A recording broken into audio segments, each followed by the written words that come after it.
Hi, everybody. Good afternoon. Thanks for joining us today. My name is Mihaela Nyberg, and I'm the Small Business Services Coordinator. I'm joined by Lauren Richard, who is our Small Business Program Director at ANCA. So this is employee benefits for small businesses. This is part of our financial empowerment series. I'm going to hand things over to Lauren. She's going to do a little bit of an introduction to ANCA and then introduce our panelists, and then we will get started. Thank you, Mihaela.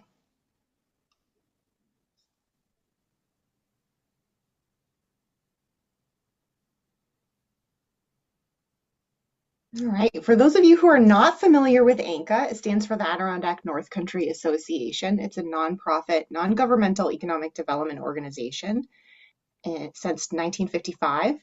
We have 23 staff based in Saranac Lake, New York, and across the region. We serve the 14 northernmost counties of New York State, which are listed here on your screen.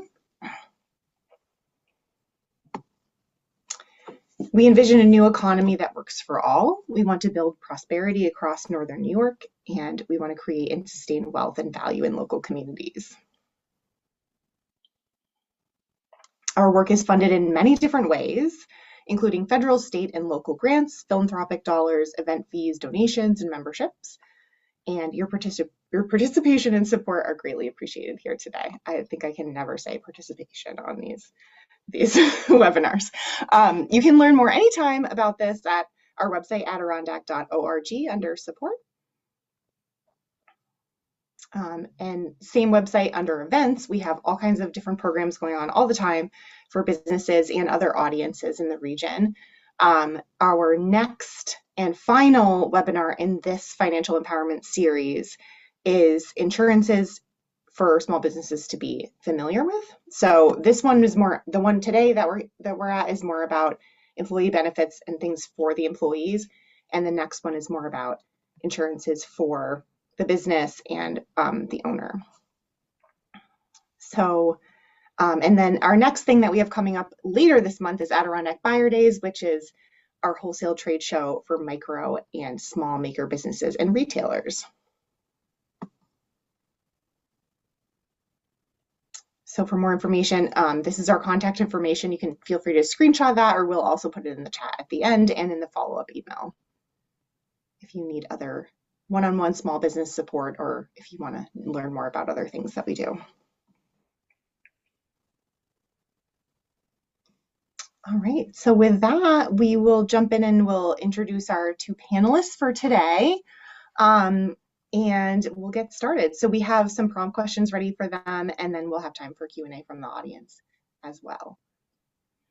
So we're joined here today by Lisa Dupee, who is a licensed health insurance broker and certified New York State of Health navigator with over 11 years of experience helping small businesses find and offer health insurance to their employees. She works with all major health insurance carriers. Lisa works at the North Country Chamber of Commerce and offers services to members of any of their partner chambers, including Saranac Lake and Lake Placid areas. They've also created and offer member access to large group dental and vision plans. Good things to know about if you're an entrepreneur in the region or a business owner. Chris Paradresser is an agent with New York Life. He got into this career to educate people on their finances and not just sign them up for a plan, but to be with them every step of the way. As he's gotten going, he's realized that small business owners in the area seem to be very underserved. His goal is to change that through education and working together to build successful businesses throughout the region. Thanks to both of you for joining us today. Thank you. Yeah, thank you. All right, so we'll get into our first question, which is, when a small business owner says, I can't compete with big companies on benefits, how do you respond? What are some things you might say to them? Lisa, I'm going to start with you for this one. Absolutely, yes, you can. Small businesses can offer health plans, dental plans, vision plans, life plans. They may look different than a large group plan. You just need to be really thoughtful on how you put together your package for them and balance your offerings. What you're offering, again, may be different, but still competitive. And take advantage of plans that are underwritten by New York State. And in the case of health insurance, there are some specific plans, Healthy New York for Small Businesses, that are out there specifically to help small business offer affordable plans to their employees. and offer multiple options, um, including policies offered through a chamber or another group that you may be a member of that offer you large group pricing for your small business. Thanks, Lisa. Chris, do you want to answer that one? Yeah, I think that first of all, yes, you can compete. I think the first thing is making it customizable to what you're trying to accomplish. I think that a lot of small business owners, look at it and say, I just can't take on more costs, and that's something that is definitely something to think about. But I think from a benefit package is that everything can be customizable. When we look at like a retirement plan, and it doesn't have to be a 401k, it doesn't have to be a guaranteed match. It can depend on what the specific company wants to do, based off maybe potential profit during different quarters, or um, however you want to set it up. And I think the other thing to really think about is just potentially going, if it's very small, to the employees and asking what their wants are, right? If you have four different things that you're thinking about, what's at their top of mind. And that really does help with recruitment and retention. So Great, thank you. All right, how does a small business owner determine what they can realistically afford to spend on benefits? Chris, do you want to answer that one first? yeah, I think it's just kind of sitting down with someone and going through everything and understanding what the cost benefit is. There's also, we're just kind of getting through tax season now, and I deal with a lot of blue collar business owners, and they're always trying to buy the new truck or the new excavator, whatever the case may be, for that tax deduction. Understanding that, sometimes depending on what the benefit is and how it's structured, you can run that through the business, and that could be a tax deduction in its own. And now we're not necessarily, buying the new cool toy that we may or may not need, but we're using something that is a benefit for the business. As far as what they can afford, it's just kind of to me, it's sitting down and really crunching numbers and saying, is this something that we can sustain for the long term? And then understanding what each benefit does for their employees. Also understand that you're an employee of the business. So it's something that can be a benefit it will be a benefit that you can use as well. Thank you. Lisa? Absolutely. I mean, it's a very large expense. All of the benefits are expensive. Look at your budget, compare your options, and figure out what you can afford to contribute. But the big decision is you may only be able to afford to offer a high deductible health insurance plan or something like that. Is that something they're really even going to want? So sit down and look at what is the expense, how much can you afford to contribute, and how much is that going to leave for the employee to pay? And is it smart to even offer that option at that time? But the other side of that coin is, in this market for employees, can you afford not to offer it? Is it going to be used as a draw to get the employee that you need to work for your company? So when you're negotiating salary, negotiate benefits. As part of your package, along with your salary, you will have these benefits. Make sure they understand the value of that as well, because a lot of employees maybe don't understand what it's costing the employer as well as what it's costing them. And I think if you can't afford to offer a plan that they want, maybe start with something smaller first and then add benefits as you can. Thank you. And to kind of segue off of that, Lisa, when does it make more sense to increase wages instead of offering benefits? And I know this is not always like a black and white, but Yeah. yeah, maybe That's a it's a tricky trick question. I question. don't know. It really is a tricky question because it depends on where your employees get their benefits. If they get their insurance through possibly the New York State of Health and you increase their wages, on the other end, if their wages increase, they may lose the policy they have on the New York State marketplace. They may have to pay more for the insurance they're getting as an individual.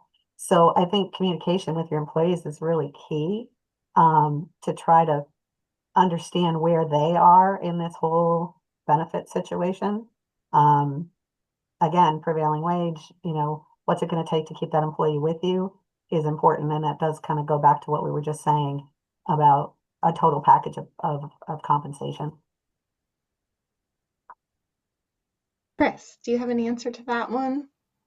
So I mean, like Lisa said, it's very difficult. It's a difficult question, but one thing that I think that she brought up that I love, and I tell the small business owners, when you're representing the salary that you're going to hire as well as the benefits, they're not separate. It is not this is the salary and then these are the benefits. This is the package. They're all together. Because what I find a lot in the blue collar industries, and I don't just work with them, but I do find it with construction companies, excavating companies, is the employees will jump around from job to job for that extra $1.50, $3 an hour. But really, the key there is what is the package. So I don't deal with health insurance, so I'm not going to speak on it. But I know that that is a major topic of discussion right now, and just in and how to get that. But I think it's important to talk to your employees and say, is it worth it, to get that $5 extra an hour, but we're going to lose this benefit? Some people might say yes, some people might say no. And then also understanding from some stuff that I do is optional benefits. And I think we're touching on that later, but maybe we are offering higher salary, but we want to bring these guys in to talk about what you can go out and get on your own kind of thing. So so understanding that the whole thing is customizable to the company itself. And I love how you mentioned talk to the employees, especially small business owners that have, I don't know, 15 or less employees. Talk to them, find out what's important to them, and then kind of go off of that. It sometimes comes back to what is your employee base? If you've got a lot of younger employees who are more looking to make more money, but don't really need that health insurance or whatever it is, or that's not the most important thing on their mind right now, or do you have some people who have, health issues or who are a little further on in their career and they're looking toward making sure their retirement or their family is covered if something happens to them? That's important. So get a feel for what your employees need. Absolutely. 100%. Yeah. Thank you. What benefits matter most to employees right now, especially in our kind of rural and often seasonal communities in our region? Chris, do you want to take that one first? Health insurance is a big one. Definitely. I think that it's everyone I talk to, whether you're working for someone or you're the business owner, they bring it up all the time. But then from outside of that, it's usually some sort of retirement with with a match of some sort, whether that's a guaranteed in the paycheck or we've set stuff up that's basically as long as the company's making a profit, then the employees are going to get matched. Or look at it as like a bonus type thing that goes into the retirement account. I think just from my own experience, I've talked to business owners who reached out and said that they've just lost employees because they didn't have any retirement planning set up. So I think the two biggest things that are usually discussed are retirement planning and then the health insurance. I'm actually finding a lot of people, it's difficult to get dental coverage. If you don't work for a company that offers dental insurance, it is almost impossible to find a plan that covers them for dental insurance. More and more dentists are not accepting specific plans. If they have a plan that includes dental on the New York State marketplace, it may not be well accepted in the area. I get a lot of calls regarding dental and vision insurance as well, secondary to health insurance. I think it's really important. And I agree, Chris. I wish more employees at a younger age looked at retirement benefits and started early because I think they find themselves later on saying, gosh, I wish I would have done this, even a minimal amount. So, And to speak on that point, that's not just small business owners. We go into schools, we go into the state employees, and it's the same thing everywhere. I was just in a school a couple weeks ago, and there was an older teacher in there who's retired and works part-time as a sub, and she was literally yelling at the younger teachers to sit down and set something up because she is now living off of just her pension and her Social Security, and it's living off of fixed income is, I would say, nearly impossible right now.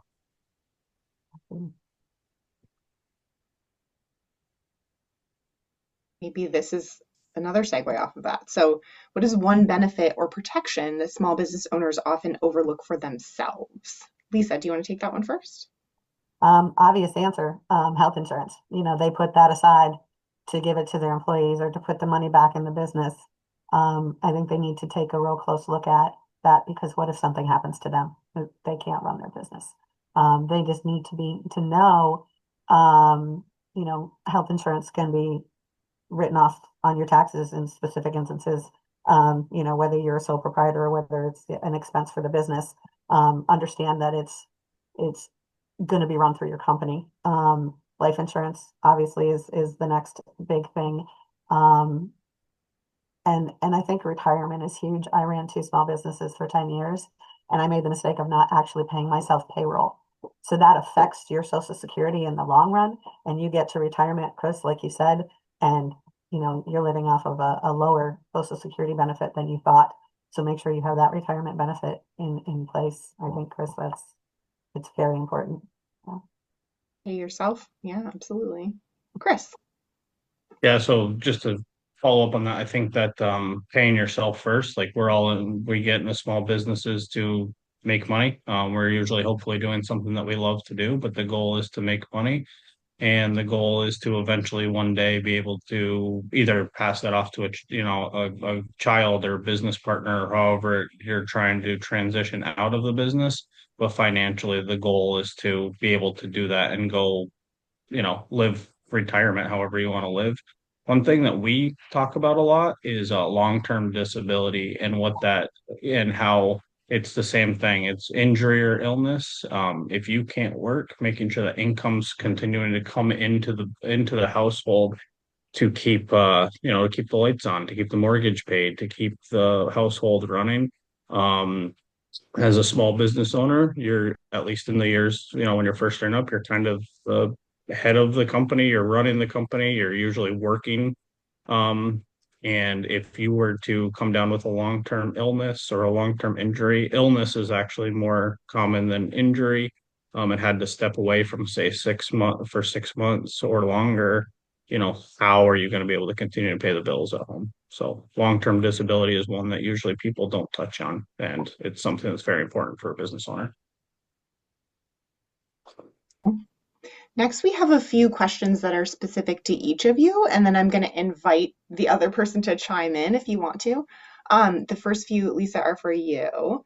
So, what health coverage options are available to very small employers in our region? I know that's kind of a broad question, but if you can just speak to that a little bit, that'd be great. Right, absolutely. So I can write health insurance. Number one, I can write a plan, and a lot of people don't realize this, for an employer that's only got one employee. You just need to have one employee working 20 hours a week or more on your payroll. That's key, on your payroll, in order to write a health insurance plan. And I think that's a lot of micro employers don't understand that they can actually do that for their employees. And when you write that plan, you can, and we touched on this before, cover yourself as an owner or any owner and your family in that plan. And then the dental and vision is available. Now, if you're writing a specific dental and vision plan for your company, there are a minimum number of employees required if you're going to write your own plan. So that's where the chamber, where I work in particular, and any of the small chambers around here are part of it, created our large group dental and vision plans because there is no minimum number of employees. You can, as long as you're a member of your local chamber, you can offer these dental and vision plans to your employees. And if it's just one person, then it's one person. If it's just the owner, then they can enroll. And I think that's a big benefit to be able to offer. The other thing you can offer is like subsidiary benefits, maybe something like an AFLAC, an accident benefit or a cancer benefit, things like that are also available to them. And other accounts that are attached to your health insurance, such as HRAs, HSAs, ICRA accounts, things like that, you do have to have a minimum number. And I think we're going to talk about that later. There are some fees involved, so be careful with that. Chris, do you have anything you want to chime in with that one before we move on? Not really. The health insurance is out, but I will say that we do HSAs, so I understand it. And from a business owner's perspective, and there can be some real tax benefits there. You can also later on down the road convert that whatever's not used to a retirement account, and there's a lot of benefits there. So I think the most important thing is sitting down with someone who is a professional at it and understanding what your options are. Again, everybody's different, what your plan, what one plan is for somebody is probably might not be the best for the next person. So I think it's really important to understand that there are multiple options out there that are at different price points and can benefit you when it comes time to helping out your employees. Yeah, definitely. A lot of different options. Lisa, what questions should employers ask before selecting a health plan? Number one, they should be aware of the coverage. How much is the deductible? What are the co-payments? Are prescription benefits available right away without deductible applied? What are the co-payments for in-hospital stays? It's important that they understand what they're offering their employees. So that if the employee comes to you and says, "Oh, I don't like this plan because you know why," or "I love this plan because," you don't want to offer a plan that doesn't work for your employees. The other thing that's really important is network of doctors. There's several carriers available, and within those carriers, there's different rates. And there's so many different plans, platinum, gold, silver, bronze. Within those four levels of plans, there's 5 to 6 plans per level. So it gets very complicated. And that's where, I as a broker will sit down with that company and again, go over the details and try to customize it for the company and for the people we're looking at. You need to find a plan that has a network of doctors that your employee can use. And I think right now that's becoming a really big point of issue, and we need to make sure that what they have is working for them. No. Chris, you want to chime in on that at all? I think that at least I covered it. Okay, great. All right, Lisa, one more for you, and then we're going to move over to you, Chris. Okay. If an employer cannot afford to offer group health insurance, what are their alternatives, such as an HRA? We talked about some of these a little bit, but There are several different types of accounts. Recently, there's been a lot of talk about ICRAs, which are individual health accounts. But what you have to realize is if you offer an account like those, that regardless of the size of the business, you can reimburse your employees for their health insurance benefits. But they can't have an ICRA account that reimburses them for their premium monthly and still get a tax credit on the New York State marketplace. So if you're going to put a plan like that in play, we need to make sure you understand the repercussions on the other end. If you're going to offer like an HRA account, health reimbursement account, you need to understand that you have to have a high deductible health plan. So that's going to affect what plan you're going to offer. It's not going to be, the best plan. They're going to have a large deductible. They're going to have larger co-payments. So can you afford to fund that much to them to make it affordable for your employee? There are FSAs, there's the HSA.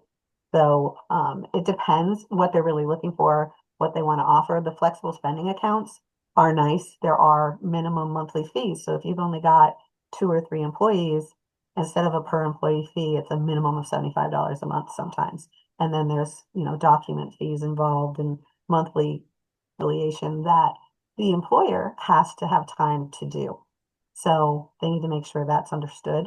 The other thing about flexible spending accounts, it can cover insurance, but it can also cover things like childcare. So great benefit if you can make it work for your employer. Sometimes, in particular with an FSA account, you're going to offer, $1,000 in FSA, and then your employee is going to be giving the funds, but it's going to be a payroll deduction.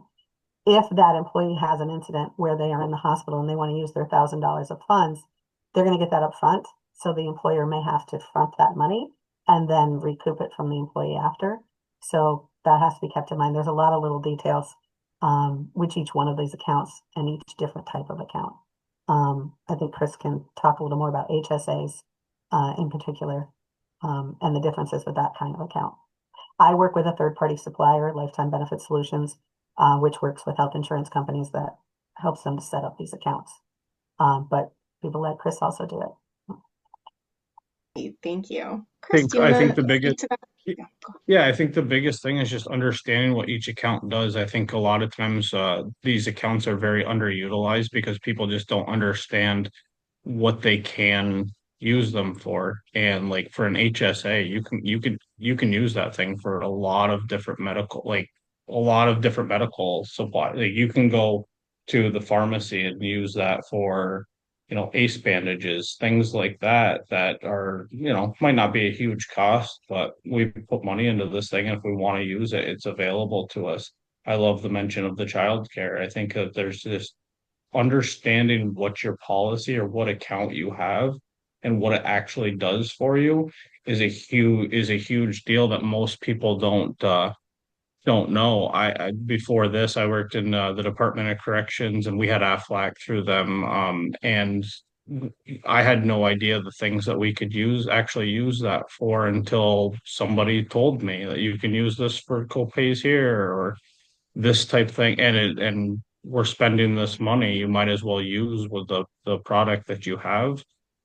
So I think there's just an education piece on, when that long document gets sent to you and you just throw it out because there's so much in there. I think going to someone and saying, I want to set up this account or this is what I'm looking to do. What would be the best account for me to accomplish this? There's an education piece that a lot of people don't look into. They up an account and don't really understand it, but there's a lot of different benefits to having these things that are kind of underlying, if you will. And I think that part's important. Yeah, I agree. Just to touch on that a little more, we find a lot that benefits are underutilized. Preventative care that's included in your health insurance, which costs you nothing, is not Yeah, being used.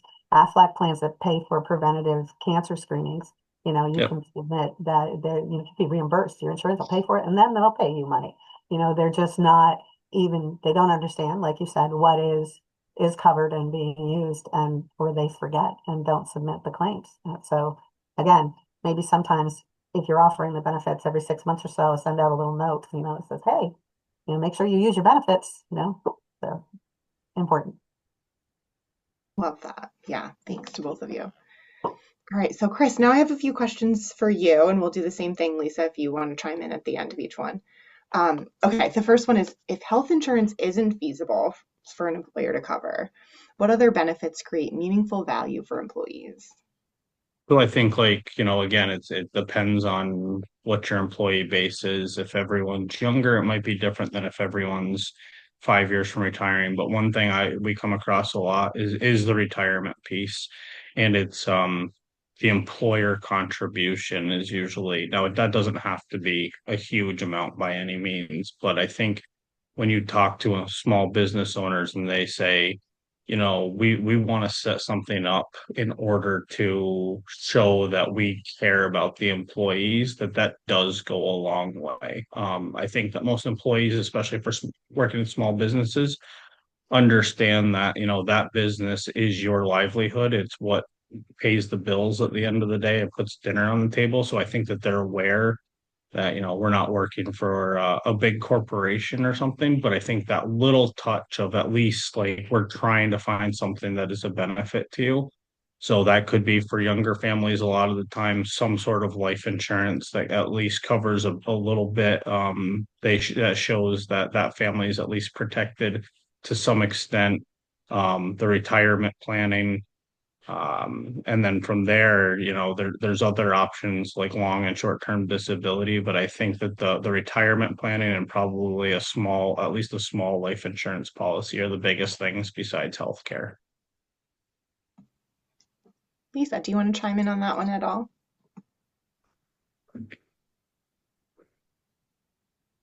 You're muted.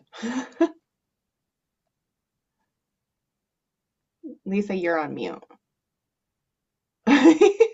We want to hear what you're saying. Yeah, I agree. I agree completely with Chris. Actually, meaningful benefit, if you can't get the health insurance. I think that's spot on, especially the life insurance. The only thing that I would say from experience is if you get into a life insurance policy when you're young, hold on to it. Even if it becomes maybe not affordable for a year or two, try to make it work, because if you try to get that policy later in life when you're older, it's going to cost you twice as much. Mm, great, thank you. Chris, how do voluntary benefits work and why might they be a smart solution for small employers? So voluntary benefits are basically going to be offered through the employer, but they're going to be at the cost of the employee. So we do, for us, it's life insurance that we do, retirement accounts, that kind of thing. But it's going to be offered on a group plan. So basically for us, two or more employees is all you have to sign up for our limited underwriting life insurance. And then from there it builds to, if you have 11 or more employees, and half of them sign up, there's no underwriting life insurance. So basically what we do is, if a lot of people who can't maybe be insured through underwriting, they can get these policies through their job. The employer the employer has to sign off on it and be okay with offering that. And then how do they work? The nice thing about them is that they're yours. So if I'm working at an employer and I have a life insurance policy through them, and then I leave that job, you're going to lose that policy most of the time. Through the optional employee benefits, the employee is the one paying for it. That policy is going to transfer with you. One other thing, on a side note, that we have started, I work with another gentleman, and one thing we've started, kind of as a pilot program, with some of those small businesses that we work with, their business owners that can't afford, or just aren't in a position to offer a lot of benefits, is we've offered our one-on-one sit downs with the employees. Obviously, at no cost to the employee, but through the employer. Um, so that gives the employee the option to sit down with us, and, just say the small business owner's kind of just starting out and doesn't have the funds to set up an insurance policy of any kind. We can sit down with them and say, your employer is taking care of this piece of you. He's our client, she's our client. And a lot of times it's right at their office. We go in and do lunch and learns, either, before the day starts, at the end of the day, or at lunch, and just kind of talk about employee benefits from a broad perspective. And then as they decide that they want to sit down one-on-one, we can walk them through, the different employee benefits that we offer, but on a one-to-one individual scale. So there's a lot of different things you can do. I think one thing, as I talk to small business owners, is I don't know if nervous is the right word, but they think that things are going to cost a ton of money and they don't have it. So they're almost like scared to sit down with people. And at the end of the day, like, it's, at least now you have the information as to what's out there and how much it costs and what we can do on a customized scale. And you can always start small. Like, that's the thing, is like, if you want to offer 10 different benefits, maybe today we start with one thing. And then as your business grows, you build your benefits through with the business.